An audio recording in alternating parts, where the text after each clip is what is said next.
Hi guys! Welcome sa Insight Fusion. Alam nyo, sa dami ng nangyayari sa mundo ngayon, mula sa mga alitan ng mga bansa hanggang sa trade wars, parang ang hirap humanap ng mga balitang nagbibigay ng pag-asa.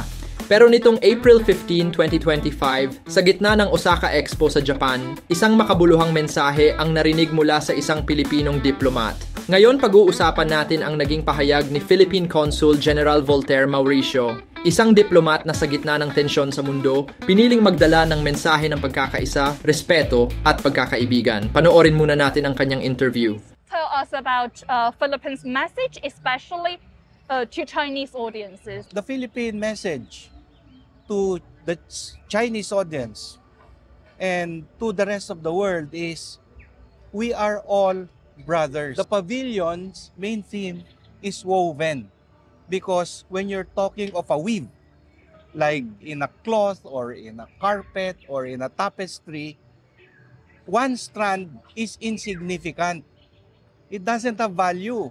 The value of a strand will only be if it is woven together with the other strands. So, the whole is bigger and better than the sum of its parts. And the message here is we cannot thrive only as individuals. We have to thrive as part of a larger community, whether it's the family, whether it's our social community, or whether as a country with the rest of the other countries. We are woven together. China especially is important to us because China is a brother to us. Remember, in our blood flows Chinese blood. For many Filipinos, China has become part of our culture, part of our society, because Chinese cuisine in the Philippines is very popular. It has become part of Filipino culture. Which one is your favorite Chinese cuisine? Oh, Xiaolongbao? Oh, it's from Shanghai. Oh, yes.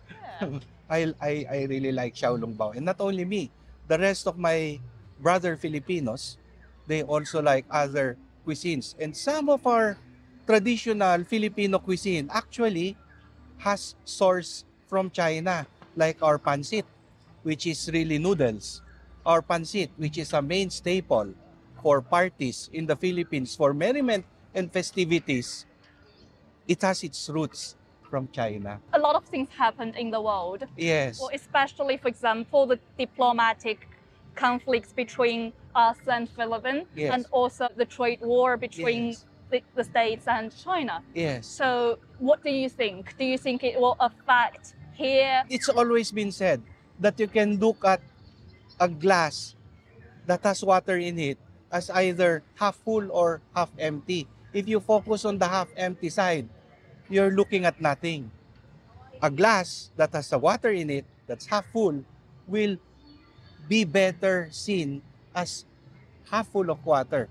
Highlight on the positive things. And the positive things is one that enhances the positive qualities of both our nations. The Chinese, the Filipinos, we have positive qualities, we have positive relationships. Those are the things that need to be enhanced. And that's the purpose of this. Because, as I said, this woven theme can only work if all of us support each other as one. In diversity, there is beauty. There is one. Are you nervous about what's going on in the world, the trade war, like it's splitting us? What Oh. do you think? Our view is trade war is not good. We have to have mutual respect. So for our sovereignty, we have to have mutual respect for our respective and distinctive cultures and politics. But we should not focus on the negative things that can create or escalate the chaos or conflict. We have to de-escalate things by focusing on the positive side. Let our diplomats and economic managers work with each other. It's a very difficult and challenging situation right now for everyone. But as I said, the main emphasis should be hope. Hope that things will turn out for the better, no matter the adversities. Humanity has struggled through several conflicts We just came out from the pandemic, but we all survived. And we all come out, if we work together, we all come out as one humanity. The pandemic is a very good example of how we manage conflicts or adversities as one humanity. Si Consul General Voltaire Mauricio ay ang kinatawan ng Pilipinas sa Osaka, Japan. Sa panayam na iyon, sinabi niya na ang tema ng Philippine Pavilion ay woven o habe. Para mas maunawaan ang woven, imagine mo yung banig o yung tela na hinahabi, yung mga sinulid, iniisa-isa at iniikot para magsama-sama hanggang sa makabuo ng isang buo at matibay na material. Kapag isang sinulid lang, madali siyang mapigtas. Pero kapag maraming sinulid na pinagsama, nagiging matibay, maganda at may saysay. Hindi lang ito basta art o design, ito ay simbolo ng kung paano dapat tayo magkaugnayan bilang mga tao at bilang mga bansa. Sabi pa niya, ang isang sinulid kung mag-isa lang ay walang saysay.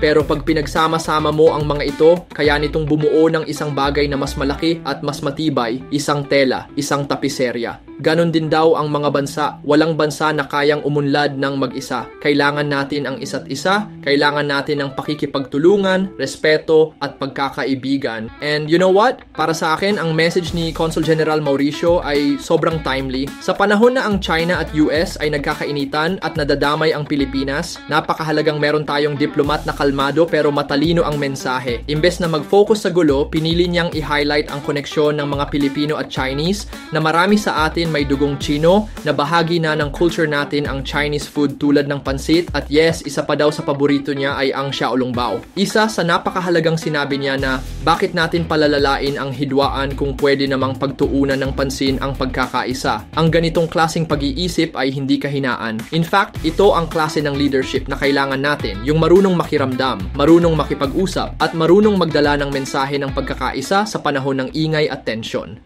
Kaya kahanga-hanga ang pahayag ni Consul General Voltaire Mauricio. Hindi lang din dahil sa kanyang posisyon, kundi dahil sa kanyang pananaw na sa gitna ng magkaibang pananampalataya, politika o kultura, pwede tayong magsama-sama kung gugustuhin natin. Sana ay maging inspirasyon ang mga pahayag na ito sa iba pang opisyal ng gobyerno, hindi lamang sa Pilipinas, kundi ang iba pang mga bansa. Kung nagustuhan mo ang ganitong klaseng content, mga insights sa diplomacy, international issues at ugnayang panlabas ng Pilipinas, don't forget to like, subscribe, and share this video. At tandaan, kahit gaano man tayo kaiba, lahat tayo ay bahagi ng isang mas malaking kabuuan. We are all woven together. Salamat sa panonood!